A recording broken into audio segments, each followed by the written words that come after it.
the recording and so hi officially. Hey everyone, it's nice to have you all here with us within our first webinar of the Digital Voices for Change program. Digital Voices for Change is a project led by three organizations, a consortium of three organizations, which are WIPO. We have Jidad here with us from WIPO, Politics4Her. We have a number from Politics4Her attending today also, and Roots Lab also is a Moroccan organization. Unfortunately, no one is here from Roots Lab. So Digital Voices for Change is a project that has different phases, or let's say different parts of it. So the first part was the training program. It was a training program of 6 months, I believe, for participants from the Swana region on digital activism, media literacy, and like how to be an activist, mainly with the different contexts.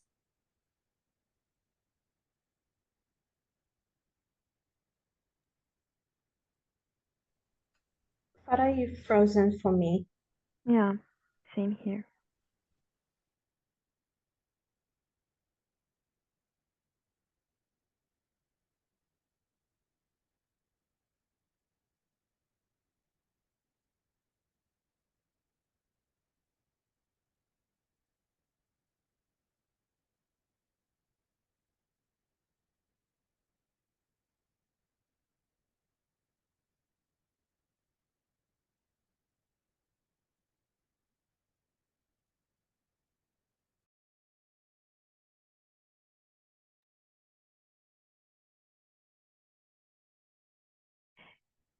Farah, you're muted. Hey, Yeah. can you hear me? Yeah, we can. I'm sorry, the internet is so bad here. So where did I stop? So you tackled the first aspects of the program, the training of 6 months. Yes. So for the second part of it was mainly research and providing um, more like tools that are available for everyone, not like as the training it was like for specified people, but the tools which are first the toolkit that we developed along with Raquel Bennett. And then we have the study that will be shared recently, hopefully, that was developed with Hiba, a Syrian Policy and research consultant. I think Farah is frozen again.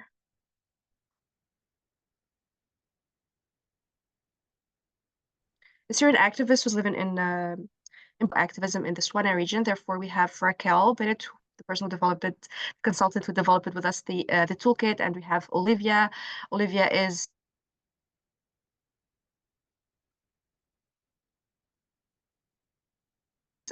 a British journalist based in Morocco.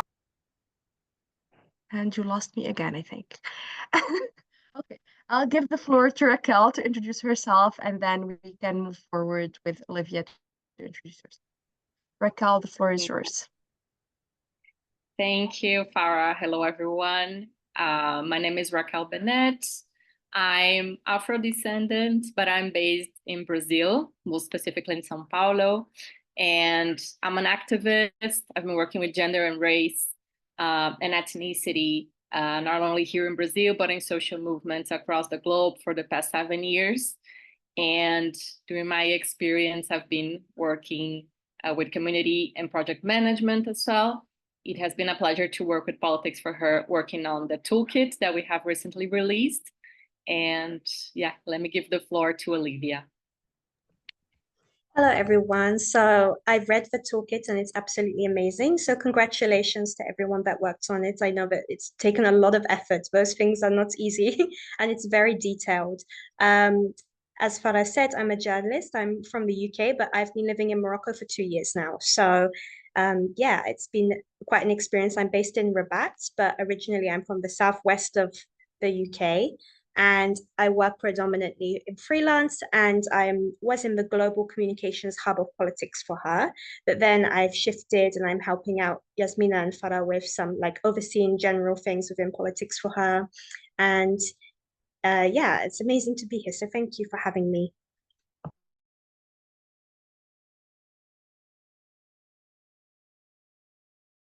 Thank you, Olivia. Okay, so I want to give more context about the toolkit. So the toolkit has already been developed by Raquel and myself. The toolkit is available on Politics4Her website. Once you go to the Digital Voices for Change project, you will find it there.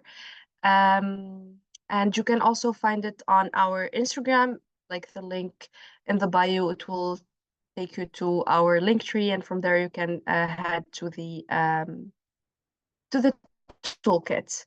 I'm gonna start with you, Raquel. Since you developed the toolkit, I want to ask you about what are the main components of the toolkit and how can they be effectively used by activists? Sure. Thank you, Farah.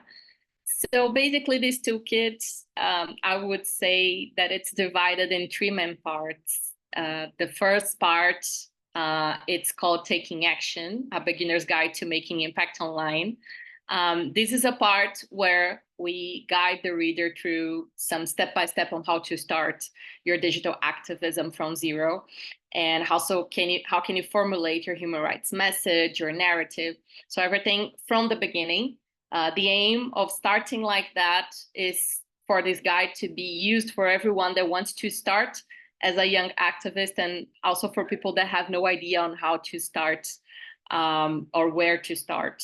And then the second part, we have the foundations of digital activism, which is mostly focused on strategies for advocacy. So on this part, we guide the reader a bit more on how can you add all of this messaging and narrative through activism strategy. So for example, we teach you how to do a petition online, we teach you how to do a campaign, we teach you how to do community building, and all of these strategies that can be some options for activism online.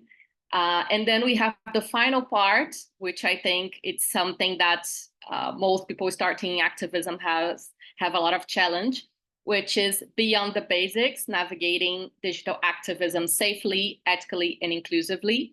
In this part, we cover some parts regarding security online and how to be inclusive while doing your activism activity or efforts, and how can you be also ethical.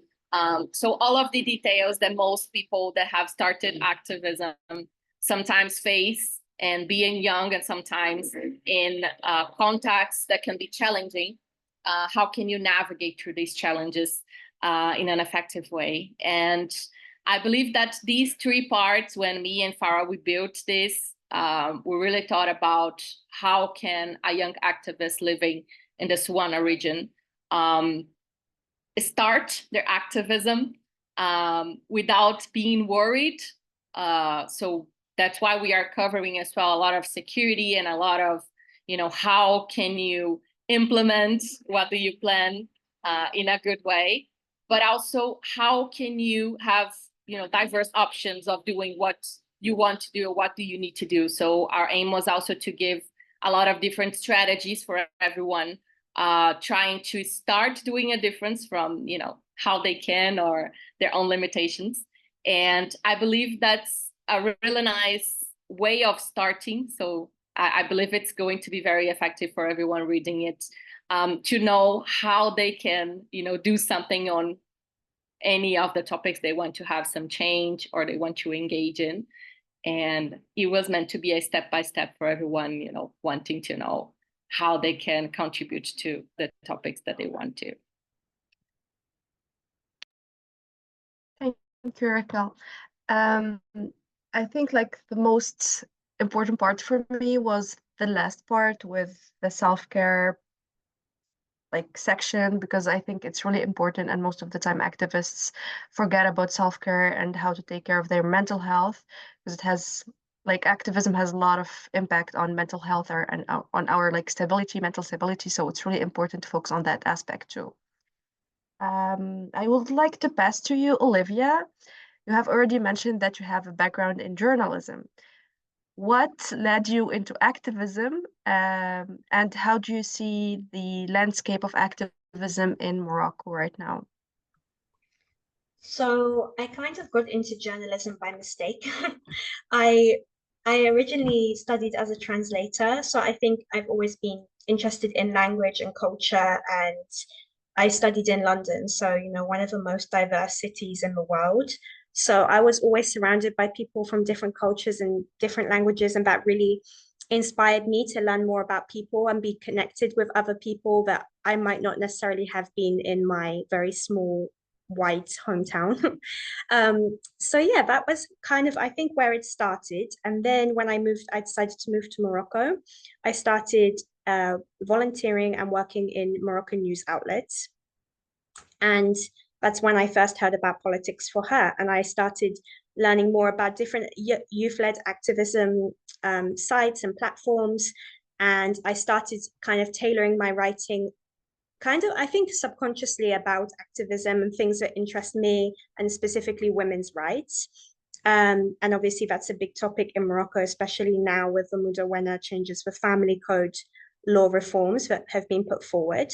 So that kind of interconnectedness within journalism and activism, and that's what inspired me. So I got to meet amazing people, and I joined Politics4Her, which then was like the fuel to the fire of, okay, this is something that I really love doing. This is a great group of women that I really want to work with and inspire me. And I've learned a lot from them. So that's where my journey kind of began, and is still very in the early stages. But it's been great so far.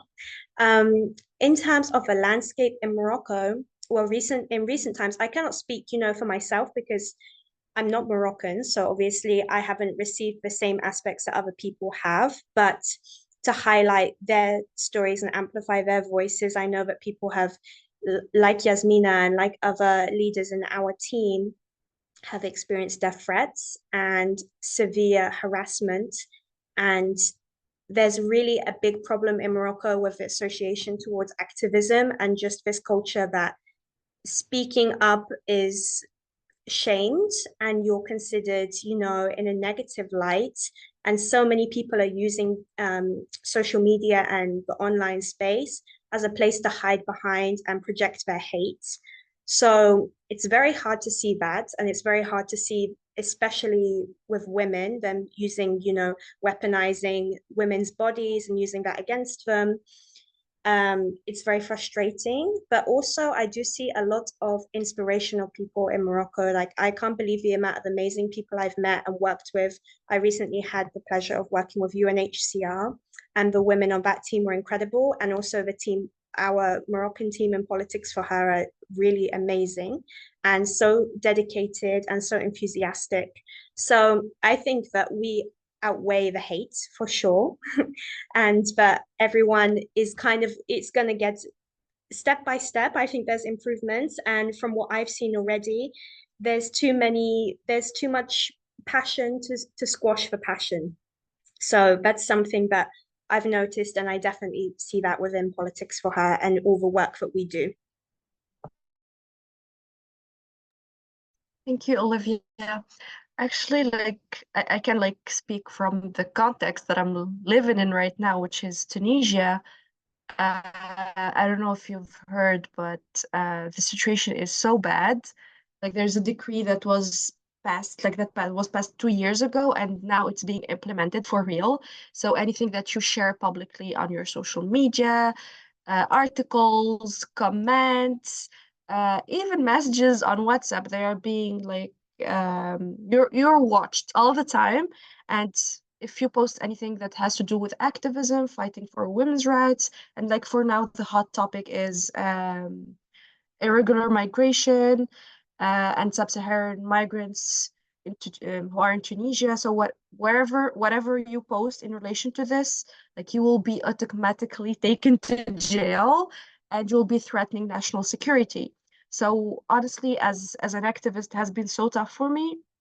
I can't be even vocal about this. I can't write an article. I can't share on social media because the police will knock at my door any moment.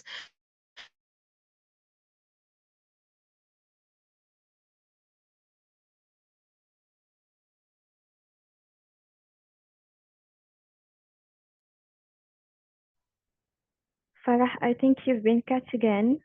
Her network is not helping, so probably I will help with that. Can you hear me? So Okay, this is one of she's the back. obstacles that we're facing. I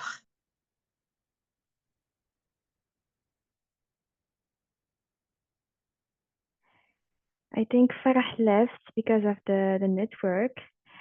I would love to move to Raquel. So can you share with us some common obstacles and challenges activists face when using digital tools, and how does the toolkit help in overcoming these challenges?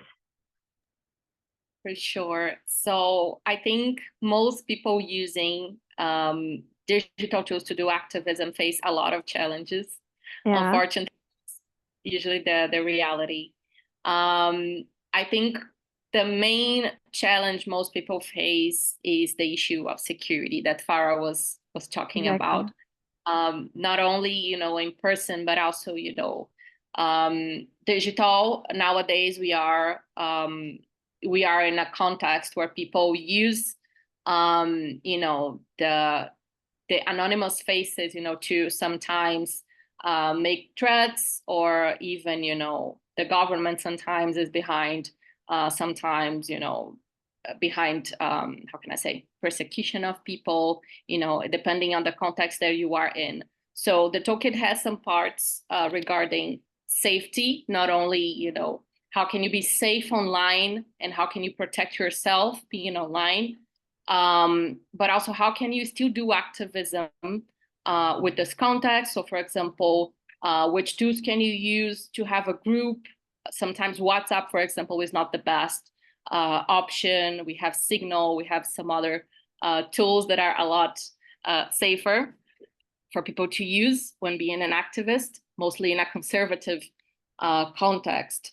And also mental health, just like Farah was saying. Some of us activists engaging online, and even after the pandemic, I think this became even worse.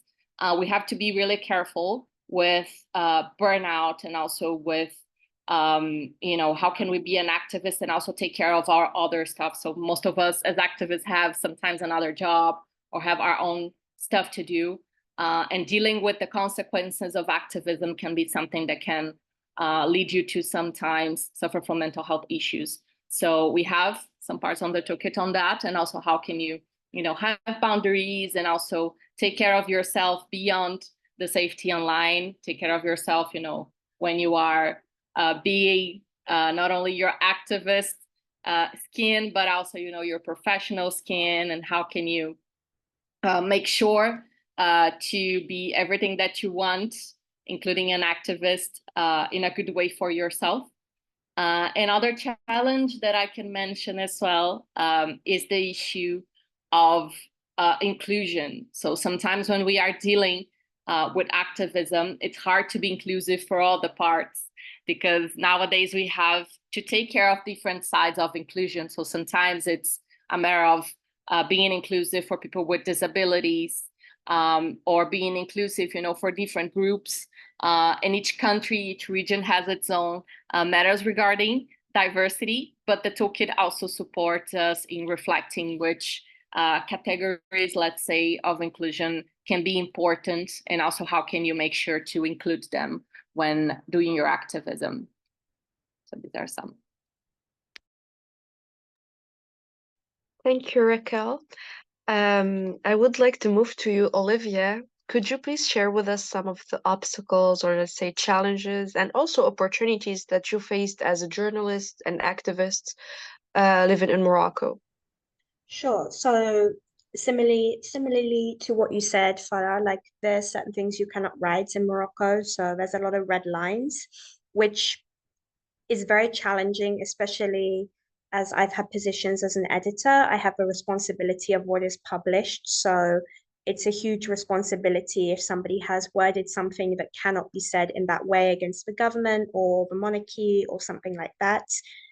It can be a very serious consequence. So that is a serious challenge, as well as I once worked for, I would say, an anti-feminist organization. Unfortunately, the leadership was very patriarchal and very sexist, and many times I tried to write articles from a feminist perspective and it was changed without my permission, or the angle was changed, and that was really difficult because that's the complete opposite of the message I wanted to send out. And that was at the beginning of my journalism career. So it was damaging to me that people were associating those words with me when actually I hadn't written it that way. For example, one article I wanted to write about Politics4Her for our Women for Leadership program, I wrote in the title that Yasmina was empowering people through the launch of that initiative. And I can't remember the words exactly, but it definitely had the word empowering because that's the whole point of that program. And my boss at the time, he said, actually, you need to remove that. She's not empowering anyone. So things like this, where it's very kind of counterproductive, you're trying to take 2 steps forward and you end up taking like 3 back. It's quite frustrating. In terms of opportunities, all my opportunities in journalism, I think I owe it to Politics4Her, because a lot of the projects that I have worked on, I have then pitched it to other news outlets that are feminist focused and are more inclusive of diversity and want to celebrate people and their achievements, rather than focus on a very kind of narrow-minded perspective, let's say. And yeah, that's been really enlightening to have that option and to have those opportunities to write about such amazing projects, and not just I'm involved in, but in general, things that we're doing. So that's been really great, especially with the child marriage campaign to eradicate child marriage in Morocco. I got to interview a group of young girls that are all very much like at the very start of their feminist journey. And it was amazing to speak with them and hear about their stories and why they wanted this policy changed and how much they're learning at a young age. I wish I had those opportunities when I was younger to do something like that and to learn about those kinds of things and speak up for, on behalf of my community. So that was really probably one of the highlights, I would say, this year for me. Thank you, Olivia. Raquel, would you please also share with us some of the challenges? Like, I know that the webinar today is for digital activism in the Swana region, but could you also share with us some local context from there, from Brazil, how it is when it comes to activism? Of course, yeah, I can share. Here in Brazil, we are coming. I'm sorry for the construction. I don't know if you're hearing that, but yeah, I hope you're being able to listen to me. But here in Brazil, what happened is that, for example, when I was at university a couple of years ago, between 2000 and I finalized university in 2017. So just for you to have an idea, we had a government that was really progressive, and we had a lot of changes in Brazil due to this progressive government that was in power from the beginning of the year 2000s until this time. But then everything changed, and we slightly changed to a government that was from the extreme right. And in Brazil, it doesn't happen since a couple of decades ago. The president that was in power, which is called Bolsonaro, I don't know if you've ever heard of him. He kind of tried to conduct, all of the advances that we had in terms of women's rights, in terms, of, children's rights, Afro-descendant people's rights in Brazil, and all of that. He was trying to make things come back, let's say, to the past. And he was receiving a lot of support from people. He was elected, democratically elected. So that was really threatening for people like me that was studying gender studies at the university and that wanted to, pursue a career on these and be an activist for a long time. So some of the things that happened for us, activists and feminists here in Brazil was that we were so afraid that we ended up studying other things. So for example, I went to do my postgraduate degree in public policies for equality because I wanted to hide the gender aspect of it, but I was studying gender actually. So we started to be so afraid. And for example, inside my family, we had some supporters of these presidents that when we went to a family meeting, you couldn't say that you worked with gender or that you were a feminist without, being attacked or being questioned or, suffering comments. The same was happening on social media, but we have a really strong social movement and feminist movement in Brazil. So a lot of these movements were going online, but suffering from a lot of, hate online and all of that. And then the after 4 years, thank God this president was not reelected. So we are again with the same party that was before, that had, all of the, let's say, the things that we gained in terms of rights, of women's rights and all of that. But we are dealing with the same people. So same people that elected Bolsonaro are still out there. My family is still against gender and against, all of the things that I'm working with. And what we have to deal now is that even though we have a progressive government, again, people that support this type of agenda are on the streets. For me as an activist, for example, I have a challenge that I can say again that I work with gender without being attacked, but we never know who you sit by their side, on the street, or if you take an Uber. Sometimes I lie, I don't say what I work with because we don't know who voted for this guy and we don't know who is supporting the anti-rights agenda. And I think I would say that we are regaining the strength to fight. The feminist movement has never lost the strength, but I would say that we are very tired. So I had burnout in 2020. A lot of activists had burnout, not only due to the pandemic context, but this very complex political context. And we are trying, to take care of ourselves, even though, the situation is a bit better now. So I see a lot of movements trying to take care of themselves and just feeling very tired from the past years that were very challenging for us. So that's a bit of the context, let's say. You're not going to say anyone going in jail in Brazil, by working with gender, but it's very common for you to suffer an attack or for you to, receive a comment. So unfortunately, that's the situation that we face right now. Yeah, I can see a lot of similarities with what's going on in the Swana region, especially in Tunisia. And I'm currently in an exchange program, and I've been talking to people from sub-Saharan Africa, and whenever I talked about gender issues or something that's related to women's rights, they would start immediately talking about men's rights, how suicide rates for men are high, how women are beating their husbands, how wives are the dominant part of the family in sub-Saharan Africa, and be like, give me numbers, give me statistics, give me percentages. Whenever you try also to come up with a different perspective to cover things, they would tackle it from a different perspective, pushing forward men's rights. I know certain men, sometimes men also face violence, but if we talk numbers, women would be more prone to be harassed or more prone to be violated. So it's not always the regime that you are in, it's also the people who are surrounding you, the society that you're living with.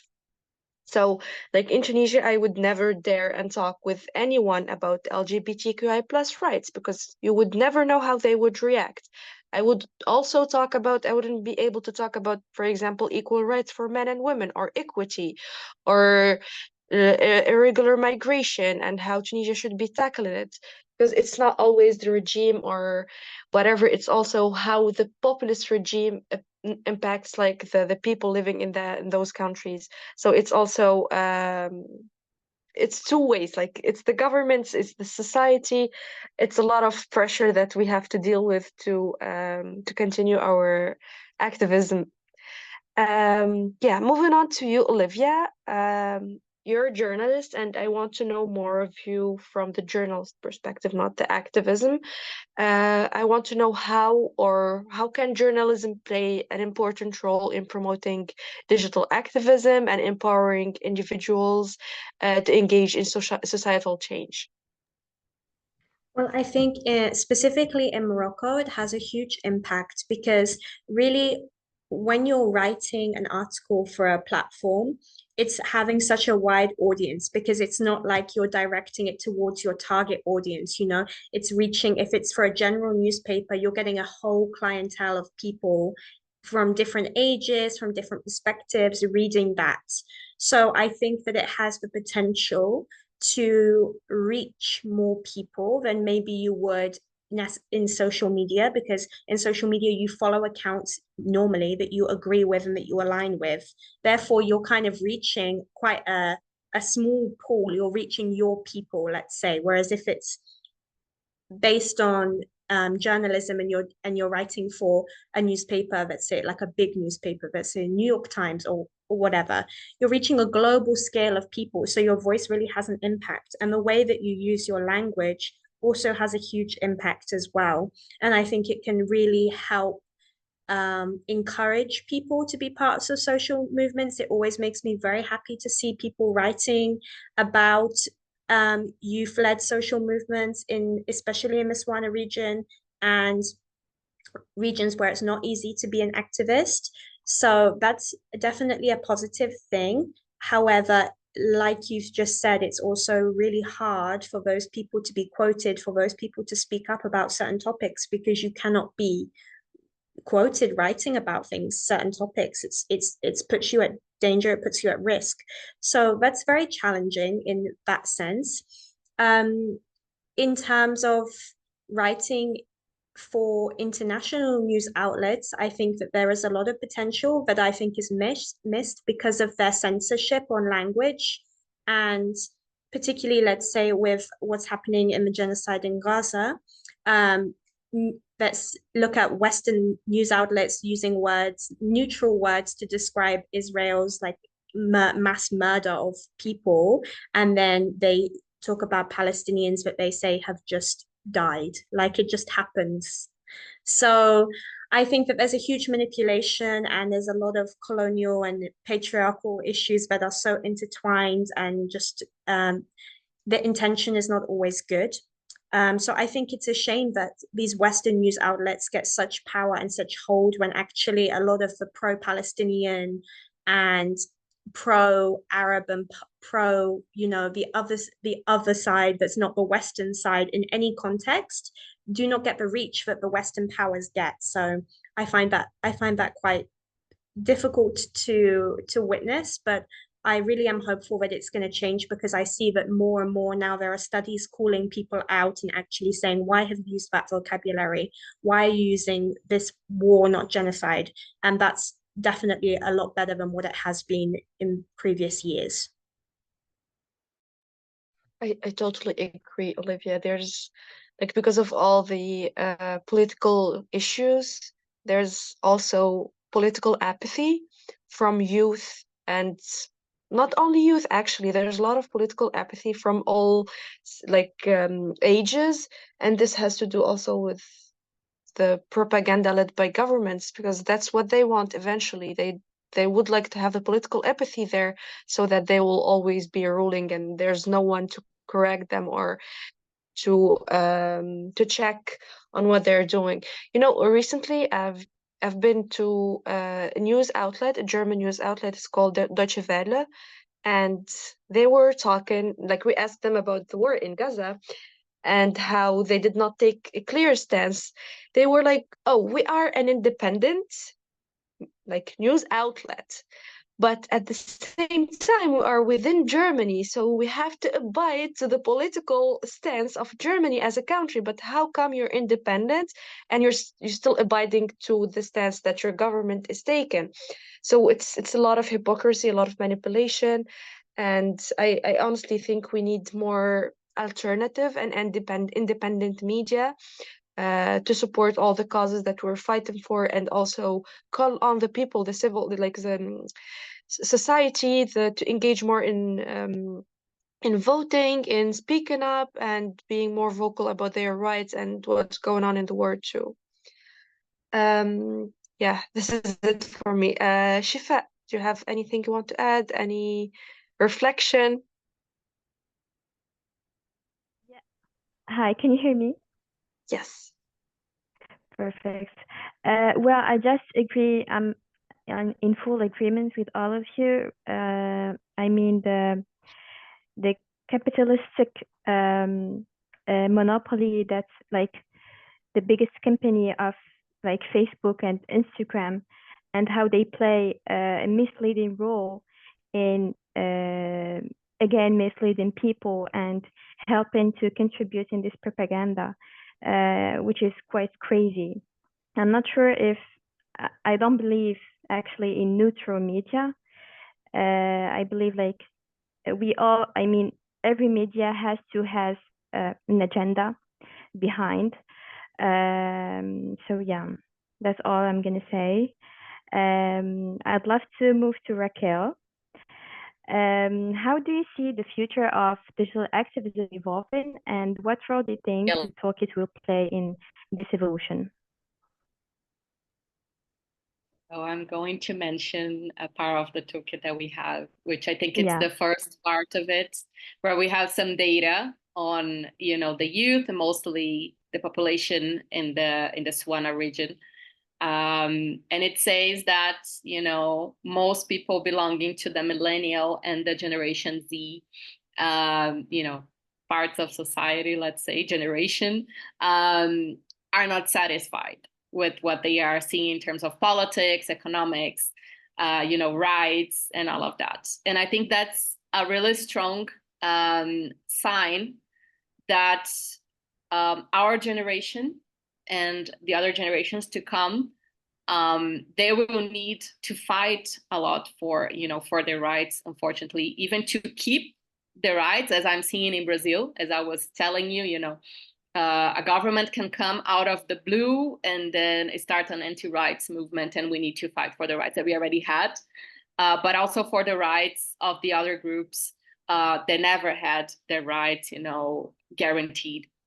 And in this sense, I think the future of digital activism, it's going to be a lot, shaped from what we do with this dissatisfaction.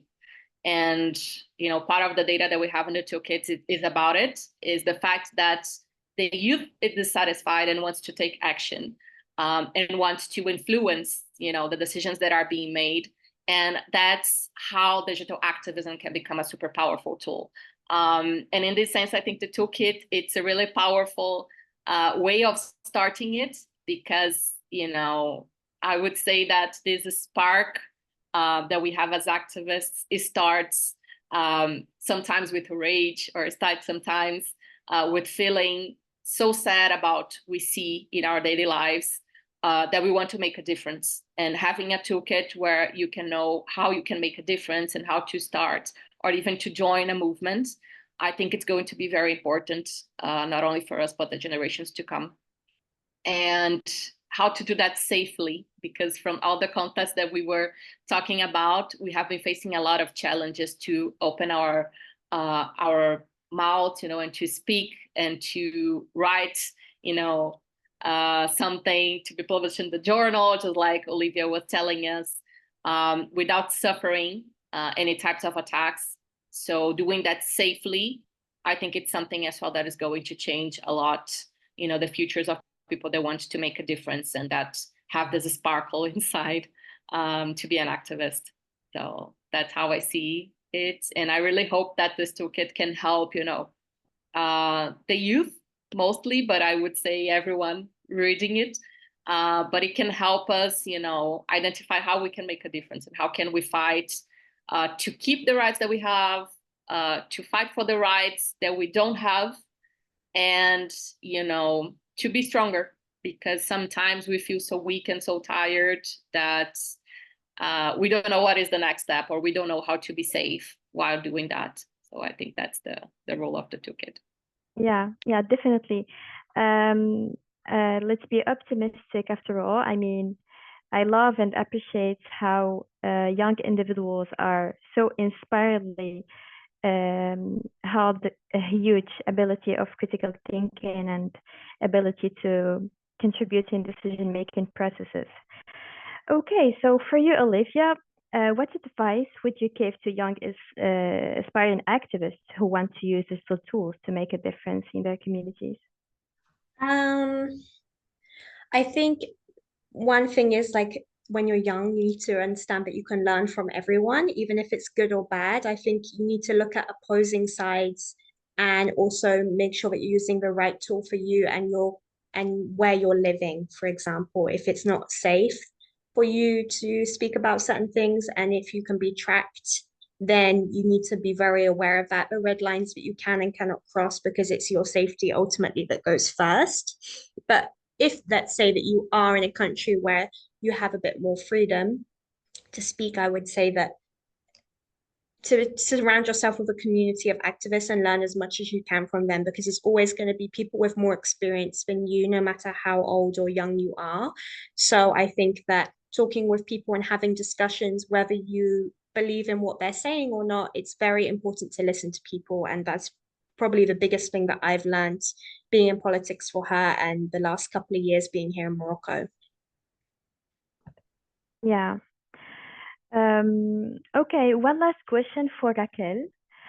So, what strategies do you find most effective in engaging and inspiring young individuals to become more active participants in digital activism?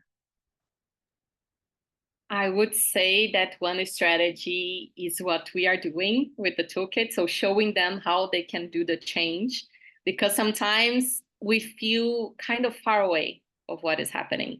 And even though I live in a democracy, we don't feel really connected. That's something we have in the toolkit as well. People don't feel connected to the government or to the people that we are electing, for example.